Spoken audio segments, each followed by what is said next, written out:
Bismillahirrahmanirrahim.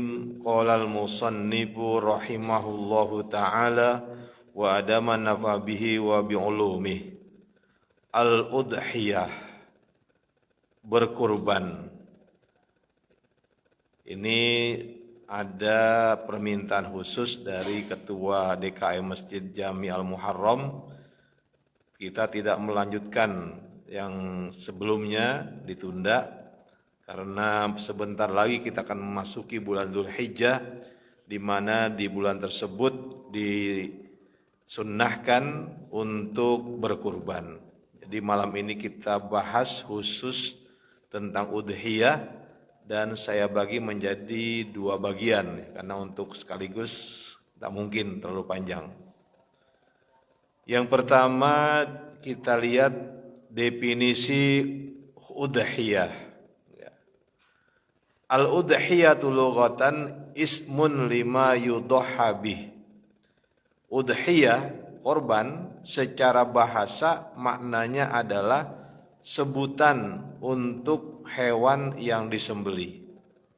Jadi udhiyah itu secara bahasa ya hewan yang disembelih.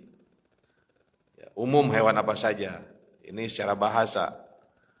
Aulima yudbahu ayyam Idul Adha, atau secara bahasa kurban itu adalah hewan yang disembeli di hari-hari Idul Adha.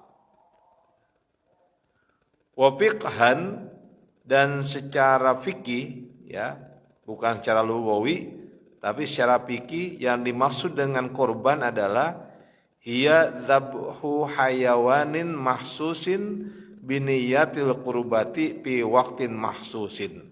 Nah, ini yang dimaksud, yang kita kaji pengertian yang kedua ini. Yang disebut kurban adalah penyembelihan hewan yang tertentu. Jadi enggak semua hewan. Kalau dalam istilah lughawi itu tidak disebutkan hewan tertentu, umum.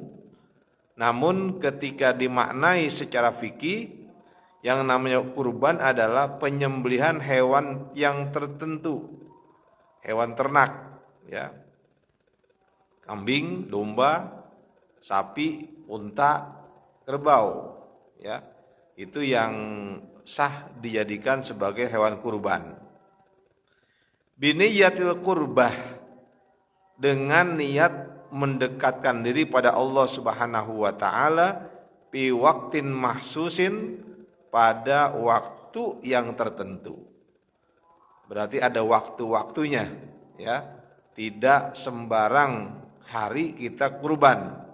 Tapi ini merupakan ibadah yang memang sudah ditentukan waktunya. Wa qad syuri'at bis sanati tsaniyati minal hijrati. Ibadah kurban ini ditetapkan, ya, disyariatkan itu pada tahun kedua hijrah.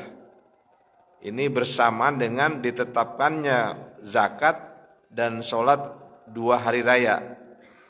Ya, itu pun sama, diberlakukan hukum syariatnya pada tahun kedua hijrah. Wa thabatat masru'iyatuha bil kitabi was sunnati wal ijma'. Pensyariatan kurban itu, ya, berdasarkan Al-Qur'an, sunnah dan ijma'. Jadi menggunakan 3 dalil, ya. Yang pertama dalilnya adalah terambil dari kitab suci Al-Qur'an, yang kedua dari sunnah Rasul, dan yang ketiga adalah dari konsensus para ulama fikih. Keputusan bersama, ijma', ya, semua ulama fikih, sehingga ini jadi landasan diperintahkannya kurban. Apa ayat yang menjadi landasan berkurban? Ini diantaranya adalah fasholli lirabbika wanhar, ya. Maka tunaikanlah sholat karena Tuhanmu dan berkorbanlah. Ini menjadi dalil bahwa berkurban adalah satu ibadah yang memang disyariatkan dalam agama Islam. Kemudian ini kan yang ini ayat yang dimaksud tadi ya. Washolli rabbika wanhar itu ada di Al-Kautsar ya, surah Al-Kautsar. Kemudian ada ayat yang lain, wal badana ja'alnaha lakum min sya'airillah.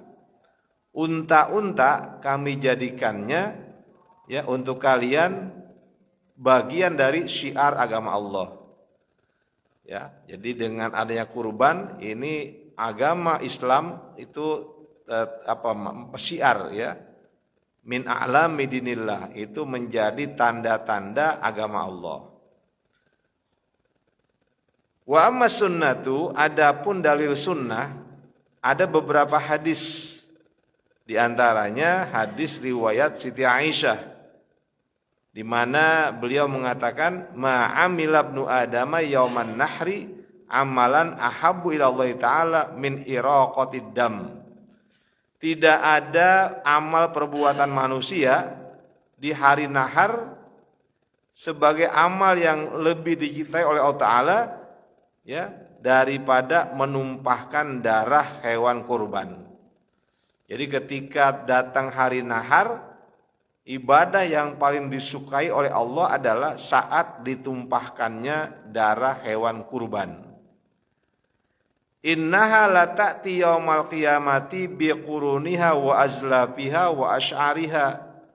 Sungguh ya nanti pada hari kiamat hewan kurban tersebut akan datang ya biquruniha dengan tanduknya, wa azlafiha kuku-kukunya, wa asy'ariha dan bulu-bulunya. Jadi persis ketika saat dikorbankan ya. Nanti di hari kiamat hewan-hewan kurban yang disembelih ya dalam rangka untuk mendekatkan diri kepada Allah Subhanahu wa taala itu akan mendatangi orang yang mengorbankannya. Wa inna dama la yaqau minallahi azza wa jalla bimakanin qabla ayyaqa'a 'alal ardi. Dan sungguh darah ya yang Allah letakkan ya sebelum darah tersebut jatuh ke atas bumi. Jadi di sini ungkapan bahwa darah yang mengucur dari hewan yang disembelih sebagai kurban itu oleh Allah Subhanahu wa taala sudah ditempatkan di satu tempat sebelum darah itu jatuh ke bumi. Ini menandakan bahwa ibadah kurban yang dilakukan dengan penuh keikhlasan nilainya luar biasa ya. Kenapa? Sebelum darahnya mengucur membasahi bumi, Allah sudah menempatkannya di tempat yang khusus ya. Maka kata Nabi patibu biha nafsan, maka berikanlah dorongan motivasi untuk menyukai berkorban ya. Ini ungkapan hadis yang mengisyaratkan bahwa kurban adalah bagian dari ibadah kepada Allah Subhanahu wa taala ya. Wa min haditsu Anasin, di antaranya ada hadis riwayat dari Anas bin Malik, qala beliau mengatakan doha Rasulullah SAW biki basaini amlahaini. Rasulullah SAW telah berkorban dengan 2 ekor kibas yang berbulu putih, akronaini yang punya 2 tanduk, berarti hewannya sempurna itu, warnanya putih, tanduknya 2, enggak ada yang patah. Fara'aituhu wadi'an qadamaihi ala sifahaha. Maka Rasul, aku lihat katanya, fara'aitu aku melihat Rasul wadi'an qadamaihi. Dia meletakkan 2 telapak kakinya ala sifahiha ya. Di atas pahanya hewan kurban tadi.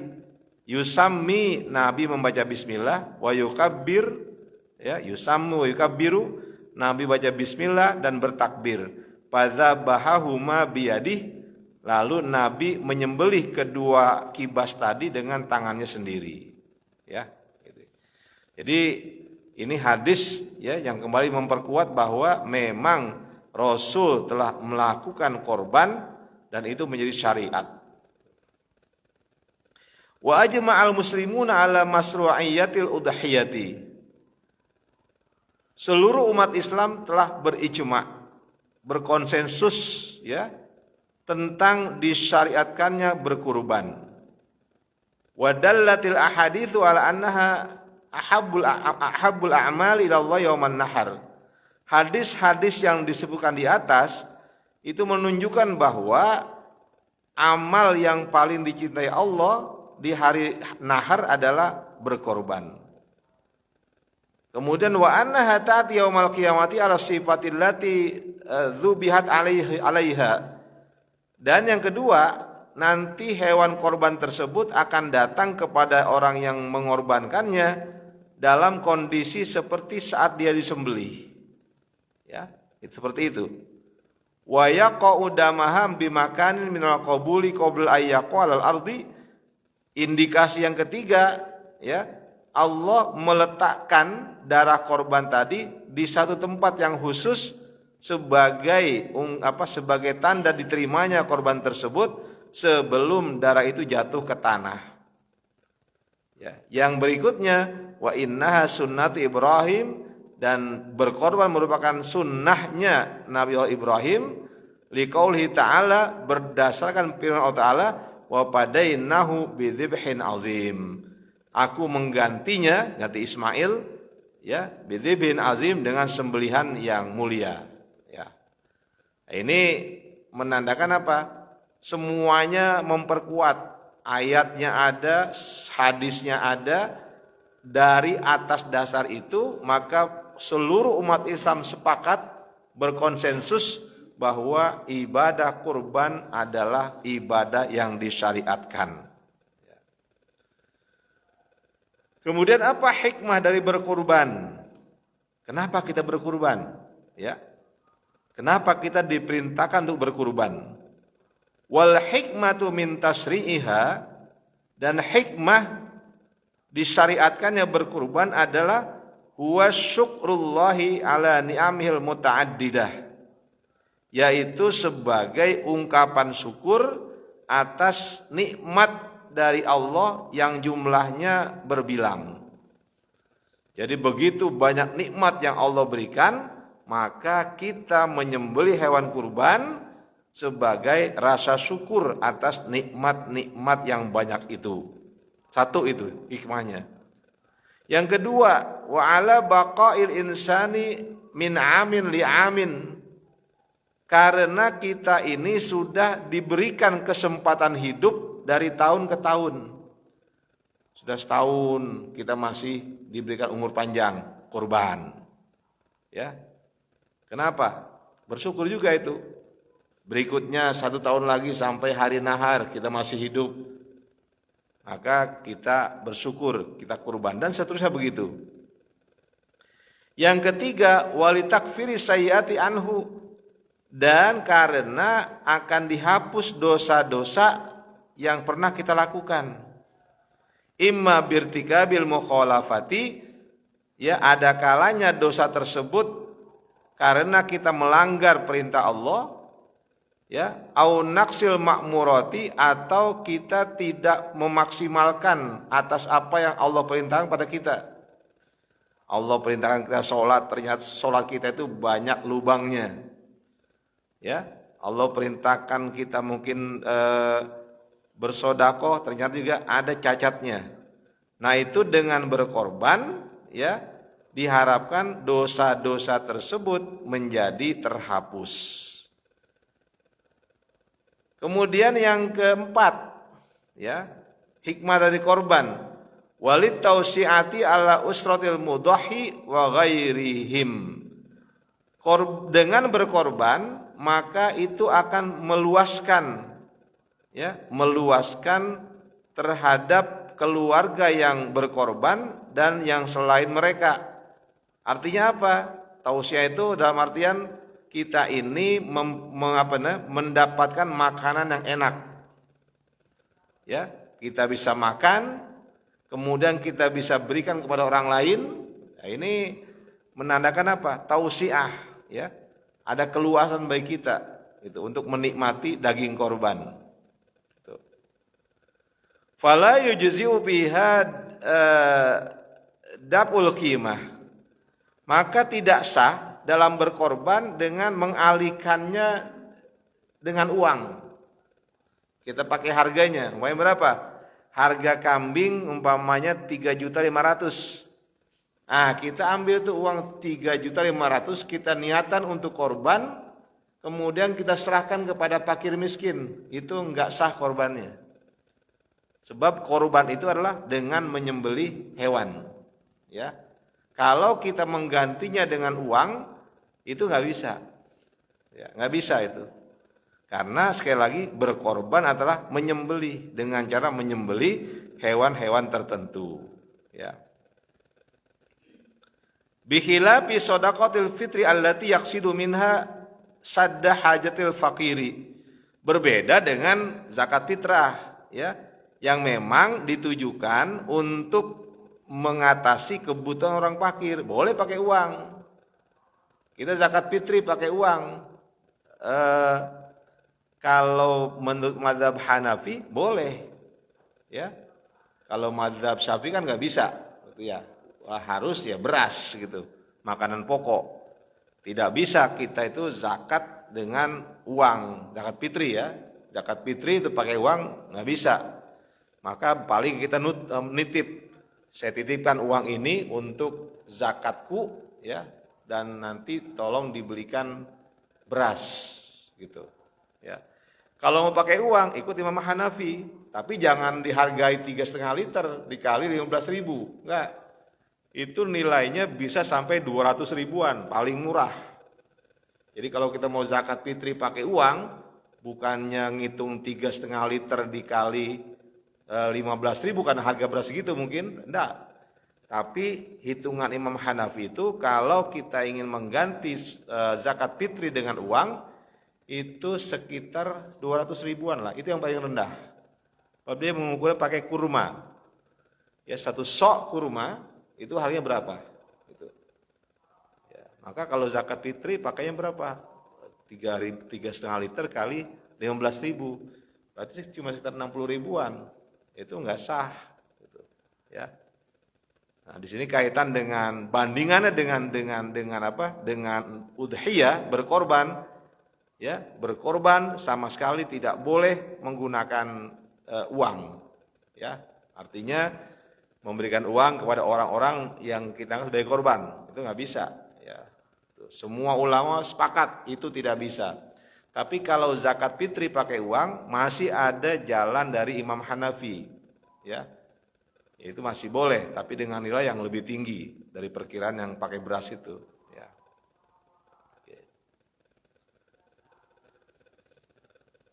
Wa nassal Imamu Ahmad ala annal udhiyata afdalu minas shadaqati biqimatiha. Imam Ahmad menetapkan bahwa berkorban itu lebih utama daripada bersodakoh senilai dengan harga korban. Umpamanya, enggak saya korban saya mau sodakoh aja, gitu ya. Itu ada tetangga yang miskin, saya enggak mau korban. Padahal dia punya uang ada, umpamanya berapa? 4 juta dia punya uang, ya udah saya serahkan aja, gitu ya, sebagai sodakoh. Tetap berkorban lebih afdol, ya. Mengorbankan hewan dengan menyembelihnya lebih afdol, lebih utama daripada kita jadikan uang tadi sebagai sodakoh. Ya. Berarti apa? Di sini kita bisa pahami kedudukan udhiyah itu memang luar biasa, ya, sangat mulia. Sekarang hukmul udhiyah, hukum berkorban. Ikhtalafal fuqaha'u fi hukmil udhiyati. Para ulama fikih berbeda pendapat tentang hukum berkorban. Hal hiya wajibatun am hiya sunnatun? Apakah kurban itu wajib atau sunnah? Ya. Ini ada perbedaan. Jadi wajib atau sunnah gitu ya. Faqala Abu Hanifah wa ashabu, Imam Abu Hanifah dan para pengikutnya mengatakan, innaha wajibatun marratan fi kulli amin alal muqimina min ahlil amsar. Sungguh berkorban itu hukumnya wajib satu kali setiap tahun untuk mereka yang tinggal di satu kota. Ya. Umpamanya kita orang Jakarta tinggal di sini, gitu kan ya. Kalau menurut Imam Abu Hanifah, kita itu wajib korban satu kali untuk 1 tahun. Ya. Ini bagi beliau hukumnya wajib korban itu. Dan setiap tahun. Setiap tahun. Wa dzakara Tahawi wa ghairuh, ya. Imam At-Tahawi dan yang lainnya mengatakan anna ala qauli Abi Hanifah wajibatun, ya, bahwa atas pendapat Imam Abu Hanifah korban itu wajib, ya. Nah, kecuali ada 2 ulama dari Hanafiyah, yaitu Imam Abu Yusuf, Imam Muhammad mengatakan sunnah muakkadah. Artinya hukumnya sunnah yang sangat dianjurkan, bukannya wajib. Padahal Imam Yusuf dan Imam Muhammad itu adalah pengikut Hanafiyah. Ya. Wa qala ghairul Hanafiyati, selain pengikut mazhab Hanafi, berarti apa? Maliki, Syafi'i, Hambali. Gitu. Apa hukumnya? Innaha sunnatun muakkadatun ghairu wajibatin. Berkorban itu hukumnya sunnah muakkadah, bukan wajib. Jadi kata Imam Malik, sunnah muakkadah.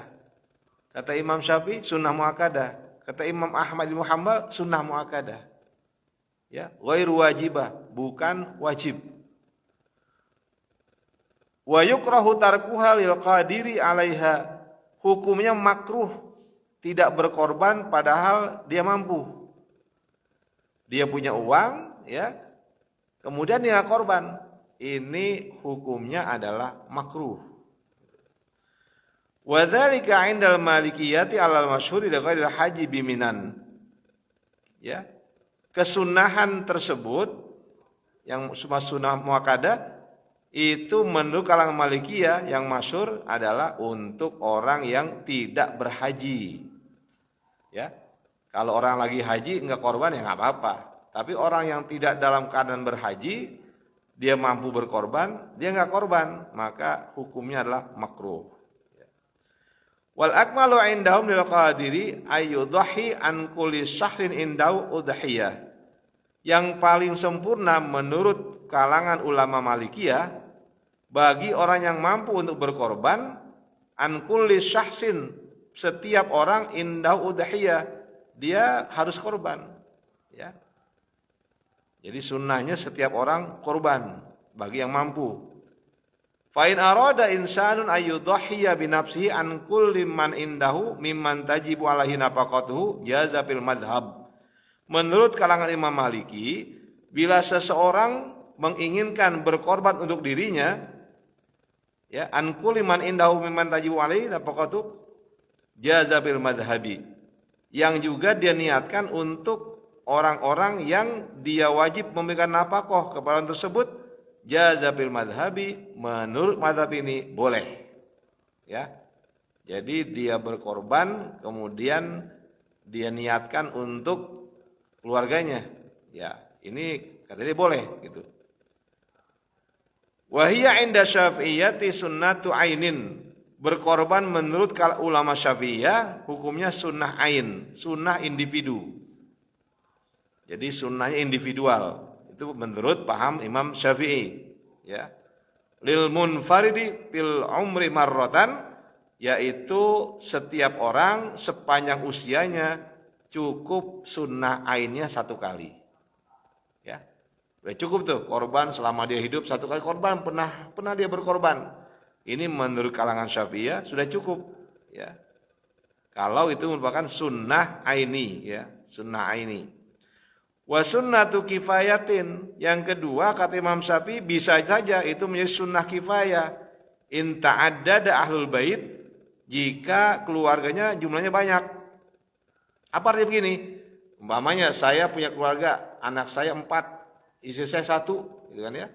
Maka saya korban 1 ekor kambing, itu udah menggugurkan sunnah kifayah yang lain. Di sini tidak berarti yang lain dapat pahalanya, enggak. Dalam pandangan kalangan Syafi'iyah itu hanya pada gugurnya sunnah kifayah untuk yang lain. Ya, itu bukan berarti pahalanya itu gugurnya. Gitu. Tapi kalau dia masih sendiri, gitu ya, nggak punya keluarga, ya, dia ya sudah 1 kali selama hidupnya untuk berkorban. Kenapa kalangan Hanafiyah mengatakan wajib berkorban, gitu ya? Karena mereka berdasar pada hadis Nabi, man wajada sa'atan falam yudahi fala yaqrubanna musallana. Barang siapa yang mempunyai keluasan rezeki, kemudian dia nggak berkorban, maka janganlah mendekati tempat sholat kami. Kata Imam Hanafi, larangan begini, ancaman kayak begini, nggak mungkin untuk ibadah sunnah. Sampai-sampai Nabi mengatakan, kalau ada orang punya kemampuan, ya, secara finansial, tapi dia tidak berkorban, Nabi kata apa? Jangan mendekati tempat sholat kami. Jangan ke masjid, jangan ke musola. Kenapa? Karena tidak melaksanakan ibadah kurban padahal dia mampu. Ini yang diambil dalil oleh kalangan Hanafiyah. Ya, itu.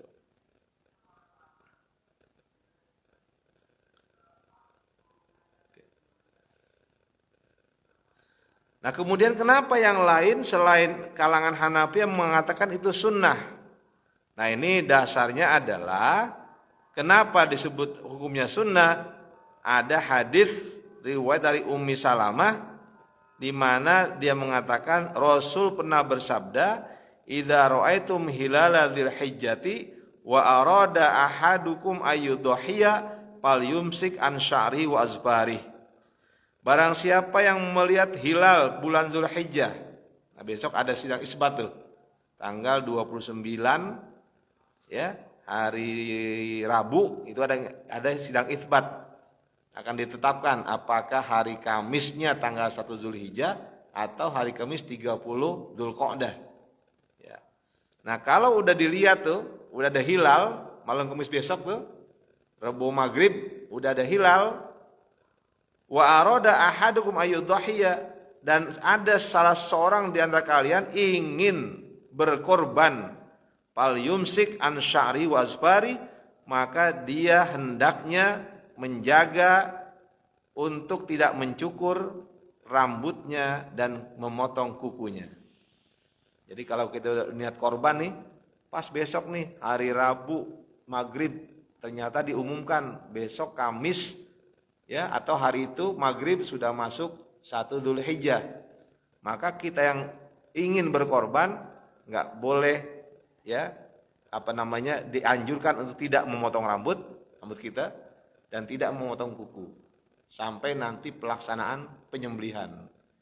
Kalau udah disembelih baru silakan mau potong rambut, mau potong kuku, silakan saja. Namun hadis ini tidak bicara masalah itu. Hadis ini, ya, menggambarkan fafihi ta'liqul udhiyati bil irada. Dalam hadis ini ada pengaitan antara berkorban dan keinginan irada. Wa ta'liqu bil irada yunafil wujuba. Mengkaitkan irada itu akan menafikan kewajiban. Siapa yang ingin? Kan yang ingin bahayanya. Nabi mengatakan wa arada ahadukum, apabila, ya, wa arada ahadukum, ada salah seorang di antara yang ingin berkorban. Nah, kata kalangan jumhur ulama, kalau ingin itu nggak wajib, ya. Dengan kata-kata ingin itu menandakan nggak wajib, itu hukumnya sunnah. Ya, itu. Yang kedua, hadis riwayat dari Ibnu Abbas, di mana Nabi didengar oleh Ibnu Abbas mengatakan, salasun hunna alayya faraid. Ada 3 yang bagiku hukumnya menjadi wajib. Wa hunna lakum tatawwu, tapi buat kalian itu sunnah. Ya, Nabi wajib mengerjakannya, tapi untuk kita sunnah. Apa yang pertama? Al-witru, sholat witir itu sunnah. Nabi wajib. Ya, sholat witir itu Nabi wajib, tapi kita sunnah. Yang kedua, wan nahru, berkorban. Nabi wajib, kita sunnah. Wa sholatud duha, sholat duha Nabi wajib, kita sunnah. Nah, ini 3 hal di mana Nabi diwajibkan oleh Allah, tapi kepada kita menjadi sunnah. Nah, ini menjadi dalil bagi bagi mayoritas ulama bahwa berkorban ya sunnah. Ya kalau begitu. Warawat Turmudzi, Imam At-Turmudzi meriwayatkan, umirtu bin nahri wa sunnatun lakum. Aku diperintahkan untuk berkorban dan itu sunnah untuk kamu, untuk kalian. Ya. Nabi diperintahkan korban wajib, tapi untuk umatnya sunnah. Ya. Apalagi yang mengindikasikan bahwa berkorban itu sunnah. Wa yu'ayyadu dzalika, dan hal tersebut diperkuat, annal udhiyata dzabihatun lam yajib tafriqu lahmiha, bahwa berkorban itu dagingnya enggak wajib dibagikan kepada orang lain. Enggak wajib. Falam takun wajibatan kal aqiqah, maka membagikan daging tersebut kepada halayak itu hukumnya tidak wajib seperti aqiqah, ya. Kan untuk korban kita masih punya hak untuk mengonsumsinya. Ya, kita korban nih, sepertiganya boleh kita makan. Gitu. Jadi nggak wajib semuanya dibagiin ke orang gitu ya. Kita berkorban nih, dan kita bagiin semua sampai habis. Kita nggak makan, nggak begitu. Kita tetap boleh makan. Ya, sepertiga dari hewan yang kita sembelih kita boleh mengkonsumsinya, termasuk keluarga kita. Ya.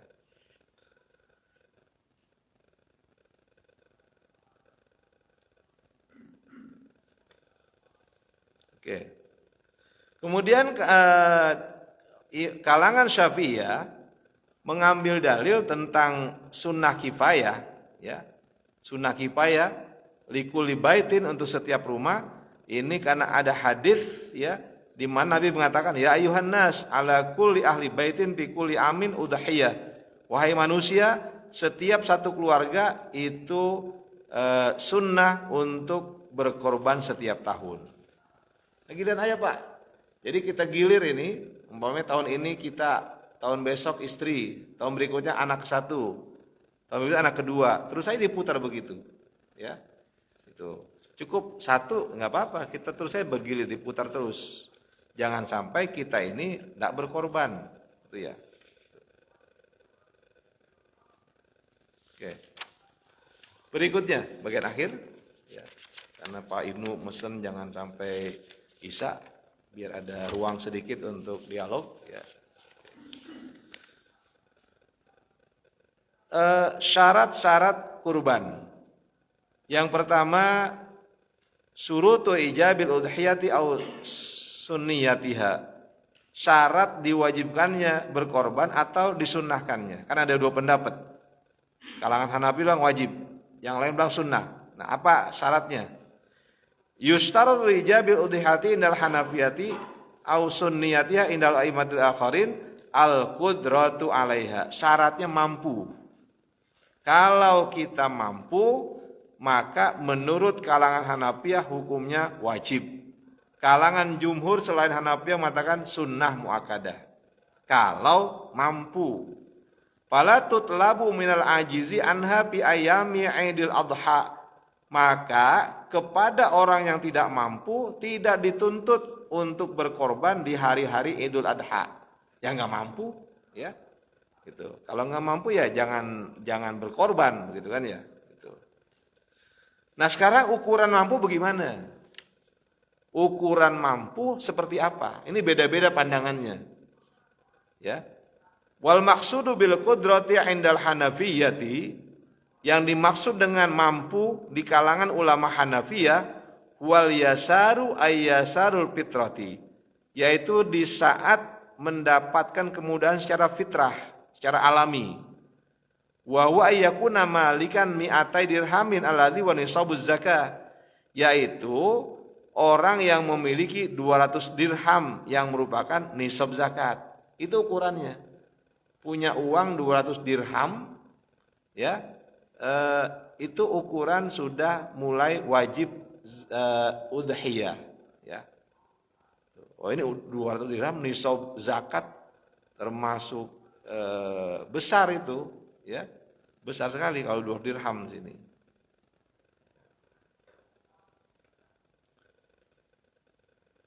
Sedangkan menurut kalangan Malikiyah, wal qadiru alaihi indal Malikiyah, yang disebut mampu di kalangan ulama Malikiyah, walladzi la yahtaju ila thamaniha li amrin daruriyin fi amihi, yaitu orang yang tidak membutuhkan kepada harga hewan korban li amrin daruri, karena suatu hal yang penting, fi amihi, pada tahun itu. Jadi 1 tahun itu dia masih punya uang kelebihan, ya. Artinya ini uang nggak dibutuhkan. Umpamanya dia punya uang 5 juta, uang ini uang yang mengendap, dia nggak butuhkan, untuk dia nggak gunakan, maka berarti dia mampu. Karena dia mampu berarti apa? Sunnah untuk berkorban. Bahkan walau istata'a ayastadina istadana, kalau dia mampu, ya, membayar hutang, dia boleh utang. Jadi bapak begini atau ibu, oh, saya pengen korban nih, gitu ya. Tapi duitnya nggak ada. Kemudian gimana kalau hutang? Menurut kalangan Malikiyah silakan baru hutang kalau memang mampu menggantinya. Kita yakin nih, ini pasti keganti duit ini. Berapa? Ya cuma 5 juta. Ya, 5 juta itu kan enggak besar betul umpamanya. Maka dia bisa menggantinya, yaitu disilakan untuk berkorban pakai uang hutang. Tapi ini kalangan Malikiyah, ya, bukan kalangan Syafi'iyah. Wal mustati alaiha inda Syafi'iyati, dan yang dianggap mampu menurut kalangan Syafi'iyah, nah ini yang kita pakai ini. Coba perhatikan besok bagaimana keadaan kita. Siapa yang disebut mampu? Kalangan Syafi'iyah mengatakan mayyamliku thamanaha zaidan an hajatihi wa hajati mayya'uluhu yaumal aidi wa ayyam tasyrik, yaitu orang yang memiliki, ya, nilai harga yang melebihi kebutuhannya dan kebutuhan orang yang ada dalam tanggungannya selama hari Idul Fitri dan hari tasyrik. Li'anna dzalika waqtuha, karena itulah waktu berkurban. Ya. Begini maksudnya, kita punya uang 50 juta, pamannya, ya, 50 juta, ada uang 50 juta itu pada saat menjelang Idul Adha. Masuk Idul Adha, ya, setelah sholat Idul Adha, uang ada di tangan ini, kita punya uang itu. Berapa? Taruh 50 juta lah. Ya, kita hitung tuh, kita punya satu, kita istri, anak, mungkin punya pembantu, gitu kan, ya, atau ada saudara yang numpang di situ yang kita tanggung semua kebutuhannya. Dihitung tuh selama tanggal 10 Zulhijjah, 11 Zulhijjah, 12 Zulhijjah, 13 Zulhijjah, dihitung itu kebutuhan kita berapa? Kebutuhan keluarga kita selama 4 hari itu berapa duit? Kalau kita hitung ternyata kebutuhan kita dalam 4 hari tersebut hanya umpamanya 10 juta, gitu kan, ya. Berarti kan masih ada berapa? 40 juta. Menurut Syafi'i apa? Sunnah korban. Ya. Jangan tidak berkorban. Kenapa? Masih ada uang kelebihan. Gitu. Tapi kalau ternyata kita hitung, uang berapa nih? Kita punya uang cuma 6 juta. Ya, kita punya uang 6 juta. Harga kambing 3,5 juta. Berarti sisa berapa? 1,5. 1,5 kita hitung untuk kebutuhan keluarga itu mulai hari Idul Adha, hari tasyrik, ya, yang 3 hari sampai tanggal 13, cukup nggak tuh 1,5? Kalau angka 1,5 juta itu tidak cukup, kita tidak disunnahkan berkorban. Sekarang jujur aja Pak, ada berapa uang kita? Ya, kalau ngukur begini pakai madzhab Syafi'i, ini satu komplek korban semua. Kenapa? Saya nggak yakin kalau punya uang cuma 5 juta. Ya, pasti uang lebih daripada itu. Tuh, kalau dihitung-hitung, kalau korban cuma kambing kan begitu ya. Paling kambing paling mahal angka 7 juta lah. 7 juta. Punya uang ada berapa? 100 juta. Ya sudah harus korban itu. Ya harus korban. Kenapa? Sebab untuk 4 hari itu dibutuhkan masih cukup. Yang terakhir kalangan Hanabilah, dia mengatakan ya kalau Hanabilah kalau yang hanya mampu adalah orang yang bisa mencapai harga binatang tersebut, walaupun dia boleh berhutang, ya silakan kalau memang dia mampu untuk menggantinya. Saya kira ini yang kita bahas pada malam hari ini, karena ada bagian yang sedikit lagi mungkin baru besok kali kita teruskan. Ya, bagian tinggal satu ini terkait dengan sahnya udhiyah.